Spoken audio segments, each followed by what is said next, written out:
খুব ছোটবেলায় তুর্যের বাবা হঠাৎ করে ব্যবসায় একটা খুব বড় লস করে বসে। তখন তুর্য সবে ক্লাস 7-এ পড়ত। তুর্যর ছোট ভাইয়ের তখন সবে 6 মাস বয়স। তুর্য পড়ত শহরের একটা নামকরা স্কুলে। তুর্যর তিশান, তুর্যর বড় ভাই, তিয়াসের খরচ চালাতে হিমশিম খাচ্ছিলেন তিনি। তখন তুর্যকে বুকে জড়িয়ে নেয় অন্তির বাবা। তুর্যর দায়িত্ব নিজের কাঁধে তুলে নেন ভদ্রলোকটি। কেন যেন অন্তির বাবা তুর্যকে বরাবরই খুবই ভালোবাসত। তখন থেকেই তুর্য চলে যায় মামার কাছে। তুর্য সেবার যখন জিএসসি পরীক্ষায় বিভাগের মধ্যে ফার্স্ট হয়, সেদিনে মামা মামি তাকে একটি বিশেষ উপহার দেয়, একটা সাদা তোয়ালেতে মোড়ানো একটা ছোট্ট পুতুল মানুষ। তুর্য সেদিনই সবাইকে বলে দেয় ওর এই পরীটাকে চাই সারা জীবনের জন্য। এভাবেই কাটতে থাকে দিন, মাস, বছর। তুর্যর কাছে অন্তি ছিল তার সবচেয়ে প্রিয় বন্ধু। অন্তির আরও বোনেরা হয়। এদিকে তুর্যের বাবাও নিজের লোকসান কাটিয়ে ওঠে, যদিও তাতে অন্তির বাবার ভূমিকাই বেশি ছিল। এসএসসি পরীক্ষার পর তুর্যকে ভর্তি করা হয় ঢাকার এক নামিদামি কলেজে। তুর্য মামার বাড়ি ছেড়ে যাওয়ার সময় অন্তিকে জড়িয়ে সে কি কান্না। তুর্যর সে যাওয়াই তুর্য অন্তির সম্পর্কের মাঝে ধীরে ধীরে একটা বিশাল দেওয়াল গেঁথে দেয়। একটা সময় দেওয়ালটা এতটাই বিশাল হয়ে যায় যে সে দেওয়াল চাইলেও ভাঙার সাধ্য নেই কারো। মায়ের খুব চেঁচামেচি শুনে তুর্য সিগারেটটা ফেলে দিয়ে নিচের দিকে হাঁটা ধরে, মা হঠাৎ এভাবে কেন চেঁচামেচি করছে দেখার জন্য। তুর্য একটু এগিয়ে যেতেই দেখে অন্তি হাত চেপে ধরে রান্নাঘরের মেঝেতে বসে আছে, আর তার পাশেই তমসা বেগম দাঁড়িয়ে দাঁড়িয়ে বকেই চলেছে। তোর মা তোকে কি শিখিয়ে আমাদের ঘরে পাঠিয়েছে? হ্যাঁ, সামান্য গরম পানি করতে গিয়ে হাত পা পুড়ে এক সা করে ফেলেছিস? তোর বাবার কয়টা তালুক ছিল শুনি? নিজেকে জমিদারের মেয়ে ভাবিস নাকি, যে বাপের বাড়িতে কোনো কাজকর্মই করিসনি? যত সব আমার ভালো সিধে সাধা মাকে ভুলিয়ে ভালিয়ে ফকিন্নির বাচ্চা। অন্তি তমসা বেগমকে কথার মাঝে থামিয়ে দিয়ে বলতে শুরু করে, ফুপ্পি, আমি কখনো এক গ্লাস পানিও গড়িয়ে খাইনি, সেটা তো তুমি জানো। শুধু আমি কেন, তোমাকে ওইখানে কখনো কোনো কাজ করতে দেখিনি আমি। আসলে কি বলো তো, তুমি আমার ফুপ্পি আম্মু নেই এখন, হঠাৎ করে আমার শাশুড়ি হয়ে গেছো। অন্তি কথাটা বলেই কাঁদতে শুরু করে। অন্তির বলা কথাটা কেন যেন তমসা বেগমের বুকে গিয়ে বিঁধে। এবার তুর্য আর দাঁড়িয়ে থাকতে পারে না, অন্তির কাছে এসে অন্তির হাতটা চেপে ধরে। এরই মধ্যে অন্তির হাতে ফোসকা পড়ে গেছে। তুর্য অন্তির কাছে যেতেই অন্তি আরও জোরে কেঁদে দেয়। তুর্য মায়ের দিকে তাকায়, আম্মু, ওই ফকির লোকটায় জীবনের সর্বস্ব তোমাকে উজাড় করে দিয়ে আজ তোমাকে মানে আমাদেরকে জমিদার বানিয়ে নিজেই ফকির হয়ে গেল। জীবনে আর যাই হও, অকৃতজ্ঞ হইও না। তুর্য কথাগুলো বলেই অন্তির হাত ধরে ঘরে টেনে নিয়ে যায়। তুর্য ভাইয়া, আমাকে মায়ের কাছে রেখে এসো, আর তুমি তোমার মেম সাহেবকে এখানে নিয়ে এসো। ফুপ্পি আম্মুও খুশি, আর তুমিও খুশি। ফুপ্পিতে এমন মেয়েকেই চাই যে তোমার মানে আপনার যোগ্য। অন্ত, আমি তোর করা অবিশ্বাস আর অবহেলা মেনে নিতে পারিনি। সব ছেড়ে ছুড়ে পাড়ি জমিয়েছিলাম বিদেশে। আমার চেনা তুই, চেনা শহর, চেনা মানুষগুলোকে ছেড়ে বড্ড একা হয়ে গিয়েছিলাম। আমি যে ইউনিভার্সিটিতে পড়তাম সেই ইউনিভার্সিটিতে পড়তো জিনিয়া। জিনিয়ার বাবা বাঙালি কিন্তু মা বিদেশি। জিনিয়ার সাথে আমার খুব ভালো বন্ধুত্ব হয়। ওকে নিয়েই আমি তোকে ভুলতে চেয়েছিলাম। ওই জন্যই তো আমি যতবারই তোমার সাথে যোগাযোগ করতাম ততবারই তুমি আমাকে তোমার মেম সাহেবকে দেখে বুঝিয়ে দিতে তোমার জীবনে আমার কোনো জায়গা নেই। আমি চাইনি তোর সাথে যোগাযোগ রাখতে। তুইও তো তোর সাগর ভাইকে নিয়ে বেশ সুখেই ছিলি। একটা রোড অ্যাক্সিডেন্টে জিনিয়ার মা বাবা দুজনেই মারা যায়। জিনিয়া তখন এ শহরে একা। মেয়েটা প্রচণ্ড ভেঙে পড়ে। তখন আমি ওকে সাহায্য করতে চাই। ও আমার কাছে আশ্রয় চায়, ওকে আমার বাসায় নিয়ে আসি। আসলে ও একা থাকতে পারতো না, প্রচণ্ড প্যানিক করতো। আর তারপরই তুমি আমাকে ডিভোর্স দিয়ে তোমার মেম সাহেবকে বিয়ে করে নাও। দেখতে দেখতে কেটে গেছে 15টি বসন্ত। অন্তির বয়স তখন সবে 15 পেরিয়েছে। সময়টা ছিল ভালোবাসার, দুজনের মধ্যে ভালোবাসাবাসিও ছিল বেশ। তুর্য তখন অন্তিতে মগ্ন। অন্তিকে ঘিরেই ছিল তার সকল জল্পনা কল্পনা। অন্তিরও তখন বাড়ন্ত বয়স। তুর্য ভাইয়া মানে একরাশ মন খারাপের মাঝেও বিশাল ভালো লাগা। তুর্য অন্তির সম্পর্কের ব্যাপারে দুই পরিবারই সবাই জানত। তাদের সম্পর্ক নিয়ে কারোরই কোনো সমস্যা ছিল না, এমনকি তমসা বেগমেরও নয়। তখন তো তমসা বেগম অন্তিকে আদুরে বলে ডাকত। তুর্যর সাথে অন্তির বিয়ে নিয়ে সর্বপ্রথম আগ্রহ প্রকাশ করেছিলেন এই তমসা বেগম। একেই তো ভাইয়ের প্রথম মেয়ে, তার ওপর অন্তির প্রতি তুর্য বিশেষ দুর্বলতা। সব মিলে অন্তিকে ছেলের বউ বানানোর জন্য এক পায়ে দাঁড়িয়ে আছেন তিনি। এরই মধ্যে তুর্য বিশ্ববিদ্যালয়ে চান্স পায়। সব মিলে আনন্দের শেষ নেই। তুর্যর নতুন জীবন, নতুন বন্ধুবান্ধব এবং দিন শেষে অন্তির সাথে ঘন্টার পর ঘন্টা ফোনে কথা বলা। কখনো কখনো অন্তির বোকা বোকা আবদার, যদি কোনো একদিন ফোন দিতে দেরি হয়ে যেত সেদিন তো আর তুর্যর রক্ষা নেই। অন্তি গাল ফুলিয়ে ভিডিও কল দিয়ে বসে থাকে। তখন অন্তি তুর্যর সামনে ইয়া লম্বা ঘোমটা টেনে বসে পড়ে মূর্তির মতো, কিন্তু একটা কথা বলে না, তুর্যর কথারও কোনো উত্তর দেয় না। তুর্যকে একইভাবে অপেক্ষা করতে হয় সেই সময়ের জন্য, যখন অন্তি ঘুমটা তুলে কাঁদো কাঁদো কণ্ঠে তুর্যকে বলবে, তুর্য ভাইয়া তুমি সত্যি আমাকে ভুলে গেছো, আর আমাকে ভালোবাসো না, আমিও আর তোমাকে ভালোবাসবো না। এই তো দেখো আমি চলে গেলাম। কথাটা শেষ করেই একবার নাক টেনে ফোনের লাইন কেটে দিত অন্তি। একটু রাগ হলেই অন্তির এমন বোকা বোকা আচরণ ছিল তুর্যর কাছে এক মহাবিনোদন। এভাবেই কেটে যায় তুর্যর বিশ্ববিদ্যালয়ের প্রথম বছর। এরই মধ্যে তুর্য বেশ কিছু বন্ধু বানিয়ে ফেলেছে। একবার এক ভ্যাকেশনে গোটা বিশ্ববিদ্যালয় ছুটি হয়ে যায়। মোটামুটি হোস্টেলগুলো খালি হয়ে গেলেও তুর্য আর তুর্যর কিছু বন্ধুরা হোস্টেলেই থেকে যায়। উদ্দেশ্য কাল পরশু যে যার বাড়ির দিকে রওনা দেবে, আজ মন খুলে আড্ডা দিবে। তো সেদিন রাতে প্রায় 8টা নাগাদ তুর্যরা গ্রুপ ধরে ক্যাম্পাসে বসেছিল। মোটামুটি বেশ রাত করেই তুর্যরা ক্যাম্পাসে আড্ডা দেয়, পরদিনই যে যার বাড়ি চলে যায়। তুর্য বাড়ি চলে আসে। এরই মধ্যে তুর্যের সাথে অন্তির এক দফা মান অভিমানের পালা শুরু হয়ে গেছে। গত 3 দিন কেউ কারোর সাথে কোনো কথা বলেনি। অভিমানের কারণ হলো সাগর। 7 দিন হলো অন্তিদের বাড়িতে বেড়াতে এসেছে। এরই মধ্যে খালামুনির চোখ এড়িয়ে বার দুয়েক অন্তিকে প্রপোজও করে ফেলেছে, কিন্তু অন্তি সরাসরি না করে দিয়েছে। তাতে কি, সে হাল ছাড়তে নারাজ। তবে তুর্য আর অন্তির মাঝে সমস্যা বাধার একটা কারণ, সাগরের এই ঘটনার কিছুই অন্তি তুর্যকে জানায়নি, সম্পূর্ণটা গোপন করে গেছে। কিন্তু অন্তির মেজ বোন আর্থিক সুযোগ বুঝে তুর্যর কানে গোটা ঘটনাটাই তুলে দেয়। ব্যাস, মান অভিমানের পালা শুরু। আগে হলে তুর্য বাড়ি না এসে সরাসরি অন্তিদের বাড়ি চলে যেত, তবে এবার তুর্য এমন কিছু করেনি। তুর্য সোজা বাড়ি এসে বিছানায় গায়ে দেয়। টানা 2 দিন একরকম শুয়ে বসে সময় কাটে তুর্যর। তবে এ 2 দিনে অন্তির সাথে কোনো কথা হয়নি তুর্যর। 3 দিনের বেলায় এক বিকেলে তুর্যদের বাড়িতে হানা দেয় এক গাদা পুলিশ। পুলিশগুলো সোজা এসে তুর্যর কলার চেপে ধরে। তুর্য কথা বলতে গেলে তাদের মধ্যে একজন তুর্যর গায়ে হাতও তোলে। একে তো মেইলি কেস, তার উপর বড় বড় কথা, থানায় গিয়ে সব ঠিক করে পিটানি দিলে তোরা মুখ খুলবি। মানে তুর্য অবাক হয়ে যায়। এমন মাসুম চেহারা করে থাকলেই আমরা ভুলবো ভাবিস না, একবার চল থানায়, তারপর দেখাচ্ছি মজা। কথাগুলো বলেই পুলিশরা তুর্যকে টানতে টানতে থানায় নিয়ে যায়। পুলিশের ভাষ্য মতে গত 3 দিন আগে তুর্যদের ব্যাচের একটি মেয়ে নিখোঁজ হওয়ার আগে মেয়েটিকে নাকি শেষবারের মতো একদল ছেলের সাথে দেখা গিয়েছিল। সেই ছেলেদের দলটাই ছিল তুর্যদের দল। মেয়েটার পরিবারের অভিযোগ তুর্যরাই মেয়েটাকে লুকিয়ে রেখেছে খারাপ কিছুর উদ্দেশ্যে। যেহেতু তুর্যই ছিল ওই ছেলেদের গ্রুপের সবচেয়ে পরিচিত মুখ, তাই সন্দেহের তীর সবার আগে গেছে তুর্যের দিকে।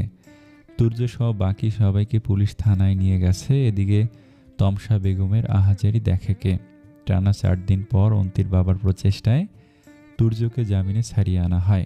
অন্তির বাবার এক বন্ধু ছিল পুলিশের এক উচ্চ পদস্থ কর্মচারী। সেই সূত্রে কোনো মতে তুর্যকে জামিনে বার করা হয়। এই 4 দিন প্রায় সবাইকে পালা করে টর্চার করা হয়েছে সত্যি কথা বের করার উদ্দেশ্যে। এরই মাঝে ঘটনাটা নানা রকম যোগাযোগ মাধ্যমে ছড়িয়ে গেছে। সব জায়গায় কালপিটদের শীর্ষে তুর্যের নাম লেখা। এদিকে তুর্যকে নিয়ে আত্মীয় স্বজনদের মধ্যেও শুরু হয়ে গেছে নানা রকম জল্পনা কল্পনা। প্রায় 2 দিন হলো তুর্য ঘরবন্দি। থানা থেকে আসার পরপরই তুর্য গা কেঁপে জ্বর আসে। এই 2 দিন তুর্য ঘর থেকেও বের হয়নি। এদিকে অন্তিও একবার তুর্যর খবর পর্যন্ত নেয়নি। অবশেষে এক সন্ধেতে ধুম জ্বর মাথায় করে তুর্য রওনা হয় মামার বাড়ির উদ্দেশ্যে। প্রেয়সীকে যে তার বড্ড প্রয়োজন, আর পারছে না সে প্রেয়সীকে না দেখে থাকতে। চারদিক থেকে নানা অপমানে যখন কোণঠাসা তুর্য, তখন তার এই দম বন্ধকর পরিবেশের মধ্যে এক ফোঁটা অক্সিজেন হলো প্রেয়সীর মুখের একটু মুচকি হাসি। তুর্য মা বাবার হাজার বারণ সত্ত্বেও ওই জ্বর গায়ে নিয়েই অন্তিদের বাড়ি চলে আসে। তুর্য বাড়ির বেল বাজাতেই অর্ণা দরজা খুলে দেয়। তুর্য মুচকি হেসে পিছিয়ে অর্ণার দিকে হাত বাড়িয়ে দেয়, কিন্তু অর্ণা তুর্যকে দেখে লাফিয়ে দূরে সরে আসে। তুর্য একটু অবাক হয়, তারপর পকেট থেকে একটা বড় চকলেট বার করে দেয় অর্ণাকে। কিন্তু অর্ণা তা না নিয়ে স্যুট লাগায় ভেতরের দিকে। তুর্য এবার বেশ অবাক হয়। যে অর্ণা তুর্যকে দেখলে দুহাত বাড়িয়ে দেয়, সে অর্ণা কিনা আজ এমনকি পিচ্চিটা চকলেটটাও নিল না। তুর্য এবার আবার মুচকি হাসে, হয়তো অন্তির মতো সে অভিমান করে বসে আছে। তুর্য পা টিপে টিপে হাঁটা ধরে অন্তির ঘরে। অন্তি তখন বারান্দায় দাঁড়িয়ে গুনগুন করে গান গাইছিল। তুর্য গুটি গুটি পায়ে অন্তির কাছে এসে অন্তিকে জড়িয়ে ধরে। তারপর অন্তির কাঁধের ওপর থেকে চুল সরিয়ে নাক ডোবায় অন্তির ঘাড়ে। এবার অন্তি জ্বলন্ত অগ্নিকুণ্ডের মতো ধপ করে জ্বলে ওঠে, শরীরের সর্বশক্তি দিয়ে ধাক্কা মারে তুর্যকে। হঠাৎ ধাক্কাটা সামলাতে না পেরে তুর্য সরে দূরে যায়। অন্তির চোখ দুটো জলজল করে জ্বলছে রাগে। তুর্য এবার আবার হাত বাড়ায় অন্তির দিকে। অন্ত baby, I am so sorry, আমার আরও আগে তোমার কাছে আসা উচিত ছিল। কিন্তু আসবে কি করে? পুলিশ তো তোমাকে জেলে ভরে দিয়েছিল, তাই না? অন্ত কথাটা বলেই তুর্য অন্তির হাত ধরে জোরে হ্যাঁচকা টান দিয়ে অন্তিকে বুকের সাথে জড়িয়ে নেয়। এবার অন্তি রেগে গিয়ে তুর্যের গালে ঠাস করে একটা চড় মারে। লম্পট কোথাকার, একটা মেয়ের সর্বনাশ করে সাধ মেটেনি, এখন এসেছ আমার সর্বনাশ করতে? অতীত তো অতীতই হয়, অতীতকে নিয়ে কি বাঁচা যায় বলুন? আমি আপনার অতীত, আর যিনি আপু আপনার বর্তমান। তাই তাই আমি তোকে ডিভোর্স দেব। হ্যাঁ, সত্যি আমি তোকে ডিভোর্স দেব। আমার জীবনে তোর জন্য কোনো জায়গা নেই। তুর্য কথাগুলো বলে সেখান থেকে চলে যেতে নিলে অন্তি তুর্যর হাত চেপে ধরে। তাহলে আমাকে বিয়ে কেন করলে? আর আমার সাথে কেন ওসব কেন করলেন বলুন? আমার ইচ্ছে হয়েছে তাই? তুমি সত্যি আমাকে আর ভালোবাসো না, তাই না? আমার ঘেন্না করে তোর দিকে তাকাতে। তাহলে আমাকে ছেড়ে দাও না কেন? আমাকে যেতে দাও, আমি তো ভালোই ছিলাম। এবার তুর্য তেলে বেগুনে জ্বলে ওঠে, অন্তির গলা চেপে ধরে। তুই কি ভেবেছিস তুই চাইবি আর আমি তোকে তোর সাগর ভাইয়ের কাছে দিয়ে আসবো? ভুল, ওই শ্রেণীর প্রেমিক আমি না। আমি চাইছি তাই তুই আমার কাছে আসিস। যতদিন আমি চাইবো ততদিন থাকবি। সব কিছু তোমার ইচ্ছে? কথাটি বলে তুর্য অন্তিকে ধাক্কা দিয়ে সেখান থেকে চলে যায়। এদিকে তুর্যর মা সেই কখন থেকে ছেলেকে ডেকে যাচ্ছে। তুর্য সিঁড়ি বেয়ে নিচে নামতে দেখে বড় ভাবি, মা আর বড় ভাই একটি মেয়েকে ঘিরে নিয়ে বসে আছে। দূর থেকে মেয়েটিকে কেমন যেন তুর্যর খুব চেনা চেনা লাগছিল, তবে যেহেতু মেয়েটি উল্টো দিক করে মুখ করে বসেছিল তাই ঠিক বুঝতে পারছিল না। তুর্য একটু এগিয়ে যেতেই তুর্যের মা তুর্যকে ডাক দেয়, বাবু তোকেই তো ডাকছিলাম, একটু তাড়াতাড়ি আসতে পারতিস, মেয়েটা কখন থেকে তোর জন্য অপেক্ষা করছে। শুনতে পেয়েছি, কেন ডাকছিলে আম্মু? আমি বলছি এ কথা বলল প্রভা ভাবি। বলো তো অপেক্ষা করছো কেন? তোমার জন্য সারপ্রাইজড। সারপ্রাইজ মানে? কথাগুলো বলে তুর্য এগিয়ে যেতে মেয়েটি উঠে দাঁড়ায়। তুর্য হা করে তাকিয়ে আছে মেয়েটির দিকে। স্টিচ লেডিস জিন্স আর ফুল হাতে লেডিস শার্ট পরে আছে মেয়েটি।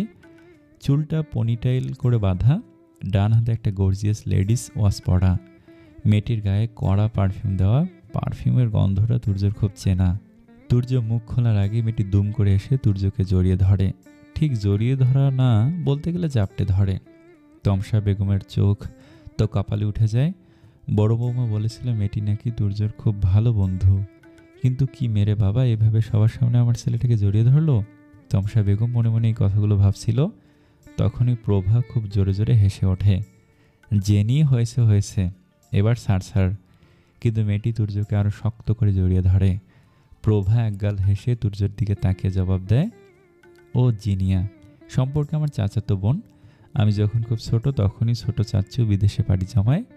জিনিয়ার জন্ম বিদেশেই হয়, তো জেনিয়া 2-1বার বাংলাদেশে আসলেও আমার সাথে বিয়ের পর এই প্রথম দেখা হলো, তাই তোমাদের সাথে ওর পরিচয় করানো হয়নি। বাই দ্য ওয়ে, কিছুদিন আগে জিনিয়ার প্রোফাইল চেক করার সময় তোমার আর জিনিয়ার বেশ কিছু ছবি চোখে পড়ে। ব্যাস তারপরেই জানতে পারি তোমরা এত ভালো বন্ধু। আর জিনিয়াও বাংলাদেশে এসেছে, তো ভাবলাম তোমাকে সারপ্রাইজ করে দেই। কি তুর্য, এবার খুশি তো? কথাগুলো বলে প্রভা তুর্যর দিকে তাকায়। এদিকে জেনিয়া এখন তুর্যের বুকে মুখ লুকিয়ে দাঁড়িয়ে আছে। তুর্য মূর্তির মতো স্থির হয়ে আছে। এভাবে জিনিয়াকে বাড়িতে একদম আশা করেনি তুর্য। এদিকে তমসা বেগম বোকার মতো হেসে যাচ্ছে। এখানে কি ঘটছে তার কোনো কিছু মাথায় ঢুকছে না। তমসা বেগমের জানা মতে তুর্যের জীবনে মেয়ে বলতে একজনই, সে হলো অন্তি। বিদেশে গিয়ে যে ছেলে আরও একটা মেয়ে বন্ধু জুটিয়েছে তা তমসা বেগমের কল্পনারও বাহিরে। এদিকে বেশ কিছুক্ষণ পর তুর্য অনুভব করে তার বুকের সেদিকটায় ভেজা ভেজা অনুভব হচ্ছে, যে দিকটায় জিনিয়া মুখ গুজে রেখেছে। তুর্য আর কিছু বুঝতে বাকি নেই যে জিনিয়া কাঁদছে। তুর্য আর সেখানে এক মুহূর্ত দাঁড়ায় না, সোজা জিনিয়াকে টানতে টানতে ঘরে নিয়ে যায়। এদিকে দূরে দাঁড়িয়ে কেউ একজন তাদের কর্মকাণ্ড বেশ নিখুঁতভাবে লক্ষ্য করছে, সেদিকে কারো খেয়ালই নেই। তুর্য জিনিয়াকে নিয়ে যাওয়ার সময় তমসা বেগমের মুখে যেমন অবাক হওয়ার রেখা ফুটে উঠেছিল, ঠিক তেমনি প্রভার মুখে ফুটে উঠেছিল একরাশ বাঁকা হাসির ঝলক। এদিকে তুর্য জিনিয়াকে ঘরে নিয়ে গিয়ে দরজাটা বন্ধ করে দেয়। অন্তি তখন সিঁড়ির ওপর দাঁড়িয়ে। বেশ কিছুক্ষণ পর জিনিয়া কাঁদতে কাঁদতে নিজে থেকে ঘর থেকে বেরিয়ে আসে। জিনিয়া ব্যাগপত্র নিয়ে বাড়ি থেকে বের হতে নিলে তমসা বেগম আর প্রভা মিলে আটকায়। কিন্তু তার এক কথা যতক্ষণ না তুর্য না বলবে, সে আর এক মুহূর্ত এই বাড়িতে থাকবে না। অনেক জোরাজুরির পর তুর্য আসে, জিনিয়ার হাত থেকে ব্যাগগুলো নিয়ে ছুঁড়ে ফেলে দেয় মেঝেতে। তারপর জিনিয়ার দিকে রাগি চোখে তাকায়। তখন জিনিয়া ছোট বাচ্চাদের মতো ঠোঁট উল্টে কাঁদছে। আমি বলছি তো তোমার এই বাসা থেকে কোথাও যাওয়ার দরকার নেই, তুমি এখানেই থাকবা, অন্তত ততদিন থাকবা যতদিন তুমি থাকতে চাও। জিনিয়ার যাওয়া আটকানোর জন্য তুর্যের এইটুকু কথাই যথেষ্ট ছিল। সারাদিন বাড়িতে এত কিছু ঘটে গেছে, তার কোনোটাতেই অন্তির কোনো ভূমিকা ছিল না। বলতে গেলে আজ গোটা দিনটাই অন্তি নিজেকে ঘরবন্দি করে রেখেছে। এদিকে অন্য দিনের মতো ফুপি শাশুড়িও অন্তিকে নিচে ডাকেনি রান্না করার জন্য। বাড়িতে মহা অতিথি এসেছে, তার জন্য মহাভোজের আয়োজন সম্পূর্ণটাই তিনি নিজের হাতে করেছেন। অবশ্য প্রভাও শাশুড়িকে হেল্প করেছে, তবে সবগুলো রান্নাই তমসা বেগম নিজের হাতে করিয়েছেন। রাতের খাবার শেষে যে যার ঘরে চলে যায়। আজ দুপুরের পরপরই তুর্যকে বিশ্ববিদ্যালয় চত্বরেই কাটাতে হয়। জয়েনিংয়ের ব্যাপারে বেশ কিছু অফিসিয়াল কাজও পড়েছিল। তুর্যর বাড়ি ফিরতে ফিরতে প্রায় 11টা বেজে গেছে। তুর্য রাতের খাবারও বাহির থেকে খেয়ে এসেছে। তুর্য ঘরে এসে দেখে অন্তি বিছানায় ছড়িয়ে ছিটিয়ে শুয়ে আছে। তুর্য অন্তির গায়ে কাঁথা টেনে দিতে নিলে অন্তি উঠে যায়। কিছুক্ষণ তুর্যের দিকে তাকিয়ে থেকে বালিশ আর কাঁথাটা হাতে করে নিয়ে হাঁটা ধরে বারান্দার দিকে। তুর্য একটু অবাক হয়, অন্তিকে প্রশ্ন ছুড়ে দেয়, কই যাচ্ছ? অন্তি একটু হাসে। বারান্দায়। কেন? আমি কি বারান্দায় যেতে বলছি? না, তবে আপনার ঘরে আমার জন্য কোনো জায়গা নেই। যে ঘরের আসল মালিক সে তো চলে এসেছে, তাই আমাকে তো আমার জায়গা ছাড়তেই হবে। কথাটা বলেই অন্তি বারান্দায় চলে গিয়ে ভেতর দিক থেকে দরজা বন্ধ করে দেয়। তুর্য আর কিছু বলে না। অন্তির ধারণা ছিল তুর্য হয়তো তাকে আটকাবে, কিন্তু তুর্য আর তার দিকে ফিরেও তাকায় না। মাঝরাতে প্রায় 3টে নাগাদ অন্তির ঘুম ভাঙে পানি পিপাসায়। অন্তি গুটি গুটি পায়ে ঘরে আসে। বেড সাইডের লাইটটা জ্বালানোই ছিল। অন্তি বিছানার দিকে তাকাতে অবাক হয়ে যায়, তুর্য তো বিছানায় নেই। অন্তি প্রথমে বেশ অবাক হয়, এত রাতে তুর্য কোথায় গেল সেটা ভেবে। পরে জিনিয়ার কথা মাথায় আসে। তুর্য কোথায় গেছে সেটা বুঝতে বাকি রইল না অন্তির। অন্তির রাগে গম গম করতে করতে সেখানেই বসে পড়ে। অন্তির চোখ বেয়ে কয়েক ফোঁটা পানি পড়ে। অন্তি বেশ কিছুক্ষণ অপেক্ষা করেও যখন তুর্য ফেরে না, তখন অন্তি গুটি গুটি পায়ে হাঁটা ধরে জিনিয়ার ঘরের দিকে। অন্তি ধীর পায়ে এগিয়ে যায় জিনিয়ার ঘরে। অন্তির মস্তিষ্ক বলছে সেখানে না যাওয়াই ভালো, কিন্তু মন তো আর মস্তিষ্কের কথা শোনে না। অন্তি প্রায় অনেকক্ষণ জিনিয়ার ঘরের সামনে এসে দাঁড়িয়ে আছে, কিন্তু দরজায় নক করবে কিনা এ নিয়ে দ্বিধাদ্বন্দ্বে ভুগছে সে। বেশ কিছুক্ষণ পর অন্তি যখন দরজা ধাক্কা দেয়, দরজাটা আপনা আপনি খুলে যায়। দরজাটা শুধু ভেরানো ছিল। অন্তি ভেতরে মুখ বাড়িয়ে দেয়। ড্রিম লাইটের আলোয় ভেতরে স্পষ্ট দেখা যাচ্ছে ঘরটা খালি, ভেতরে কেউ নেই।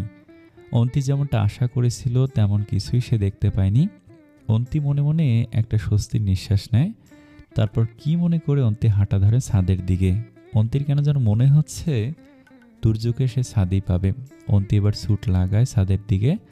ছাদ পর্যন্ত পৌঁছে ভেতর দিকে উকি দেয়। হ্যাঁ, তুর্য আর জিনিয়া ছাদেই আছে। তুর্য উল্টো দিকে মুখ করে আকাশের দিকে তাকিয়ে আছে, আর জিনিয়া তুর্যকে পেছন থেকে জড়িয়ে রেখেছে। অন্তি আর সেখানে এক মুহূর্ত দাঁড়ায় না, এক ছুটে ঘরে চলে আসে। এদিকে চলতে থাকে তুর্য জিনিয়ার কথোপকথন।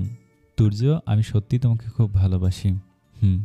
আমি তোমাকে ছাড়া থাকতে পারবো না। আমি জানি তুমি আমাকে ভালোবাসো না, বাট আমি তো বাসি। আমাদের সারা জীবন ভালো থাকার জন্য আমার একার ভালোবাসাই যথেষ্ট। জানি না, আমি তোমাকে ভালোবাসি না। ভালোবাসো নাই যখন, তখন আমার সাথে লিভ ইন করলা কেন? লিভ ইন বারবার লিভ ইন বলে কি প্রমাণ করতে চাইছো? কি করেছি আমি তোমার সাথে? তুমি আমার ভালো বন্ধু ছিলে, ব্যাস এতটুকুই। তুমি অসুস্থ ছিলে, আমি তোমাকে মেন্টাল সাপোর্ট দিয়েছি। তুমি আমার কাছে আশ্রয় চেয়েছিলে, আমি দিয়েছি। আমার ভুল এইটুকুই যে আমি তোমার সাথে এক বাসায় থেকেছি, বাট একসাথে তো থাকিনি। সো হোয়াট তুর্য, আমরা তো এতগুলো দিন একসাথে থেকেছি। তুমি বলো, আমাকে কি একদিনও তোমার ভালোবাসতে ইচ্ছে করেনি? জানো, ভালোবাসা একবারই হয়। আমার মনে অলরেডি কেউ একজন আছে, তাই তাকে তোমাকে সেই জায়গায় কখনো বসাতে পারিনি। তুর্য এইটুকু বলেই সেখান থেকে যেতে নিলে জিনিয়ে তুর্যকে পেছন থেকে আবার জাপটে ধরে। তুর্য, তুমি ছাড়া আমার আর কেউ নেই, আমি তোমাকে ছাড়া বাঁচবো না। জেনি, অনেক রাত হয়ে গেছে, ঘরে যাও আর ঘুমিয়ে পড়ো। প্লিজ তুর্য, তোমার দায়িত্ব আমি নিয়েছি, তাই তোমার জন্য যতটুকু করা সম্ভব আমি করব। তবে সেটাও শুধু তুমি যতদিন চাও আমার বাসায় থাকতে পারো, আমি তোমাকে যেতে বলবো না। এবার তুর্য আর এক মুহূর্ত সেখানে দাঁড়ায় না, দ্রুত গতিতে বেরিয়ে আসে সেখান থেকে। এদিকে অন্তি সে বারান্দায় হাঁটু গেড়ে বসে আছে। সে সিদ্ধান্ত নিয়েছে আর একদিনও সে এখানে থাকবে না। কাল ভোরবেলাতেই বেরিয়ে যাবে মায়ের কাছে। চোখের সামনে মানুষগুলোকে পাল্টে যেতে আর দেখতে পারবে না সে। কারো পায়ের আওয়াজ পেয়ে অন্তি আবার ঘুমের ভান করে বিছানায় শুয়ে পড়ে। তুর্য ঘরে এসে ধীর পায়ে এগিয়ে যায় অন্তির দিকে। অন্তি তখন ঘুমের ভান করে শুয়ে আছে। তুর্য অন্তির কাছে গিয়ে অন্তিকে কোলে তুলে নেয়, তারপর ওকে এনে বিছানায় শুয়ে দেয়। তুর্য অন্তির কপাল একটা গভীর চুমু এঁকে দিয়ে সিগারেটের প্যাকেটটা হাতে নিয়ে বারান্দায় চলে যায়। তুর্য চলে যেতেই অন্তি শোয়া থেকে উঠে দাঁড়ায়। সেদিন সারা রাত দুজনে কারোরই ঘুম হয় না। সকালবেলা ঘুম ভাঙার পরপরই তুর্য নিচে নেমে আসে।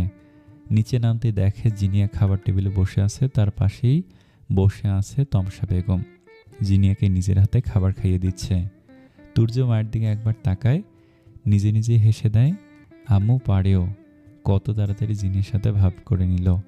তুর্য সেই দিকে আর না এগিয়ে রান্নাঘরের দিকে যায়। অন্যদিনের মতো আজ কেউ কফি হাতে ঘুম ভাঙায়নি। তুর্য অন্তিকে খোঁজার জন্য রান্নাঘরে উকি দেয়। নেই, অন্তি রান্নাঘরে নেই। তুর্য অন্য ঘরগুলো খোঁজে, কিন্তু অন্তিকে কোথাও দেখতে পায় না। এবার তুর্য চলে যায় তিয়াসের ঘরে। অন্তির যে কোনো সমস্যা তিয়াসের সাথেই শেয়ার করে। তুর্য তিয়াসের ঘরে যেতে চোখ পড়ে তিয়াস বিছানায় উবু হয়ে আছে। তিয়াস, কিছু বলবে? না। ও। তুর্য চলে যেতে নিলে তিয়াস পেছন থেকে ডাক দেয়, ভাইয়া। তোমরা সবাই মিলে একটা পিচ্চি মেয়ের পেছনে না লাগলেই পারতে। মামা আমাদের জন্য কি করেছে তা আমার চেয়ে তোমরাই বেশি ভালো জানো। আজ মামা অসহায় বলে মেয়েটাকে এভাবে কষ্ট না দিলেও পারতে। তোমার বিদেশিনী প্রেমিকাকেই যদি বাড়িতে এসে সব নোংরামো করার ইচ্ছে ছিল, তাহলে বাচ্চা মেয়েটাকে বিয়ে করার কি দরকার ছিল? তিয়াস, আমি অন্তকে মামির কাছে রেখে এসেছি। পারলে না খেয়ে মরবে, তবুও তোমাদের দয়ার কোনো দরকার ওর পড়বে না। আমি ভাই হিসেবে যা পারি করব। তুর্য কিছু না বলে সেখান থেকে চলে যায়।